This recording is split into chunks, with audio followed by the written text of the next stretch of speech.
They told me to report to Locker 47 on my first day at the archives, just a place to stash my things before heading to the sub-basement stacks.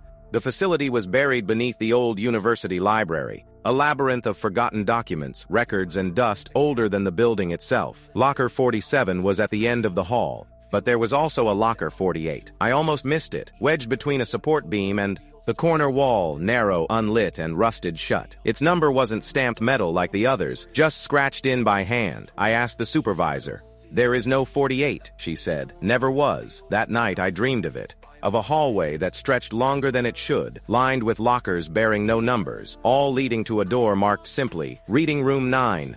The next morning, Locker 48 was open. Inside was a leather satchel, ancient, smelled like old wood and paper soaked in ink, and a journal, handwritten, brittle at the edges. The first page, "To the next custodian, do not read past the 5th entry." Naturally, I flipped to the 6th. It wasn't in ink. It was scrawled in a different material, thicker, almost like dried blood. It described a hidden room beneath the archives, one floor lower than even the sub-basement, a room that didn't appear on blueprints. It mentioned things kept behind glass, catalog numbers that didn't match official files, and names that changed every time you read them aloud. One line was underlined. "The door opens when someone forgets why they came." That afternoon, I found myself standing at the back wall of the lowest level, next to a locked maintenance hatch. My mind blanked. I couldn't remember what document I'd come to retrieve. The hatch clicked open. Inside, a spiral staircase of iron and shadow. I descended. The air thickened. The walls narrowed, until I reached a chamber lined with drawers, each one labeled with a name I vaguely recognized.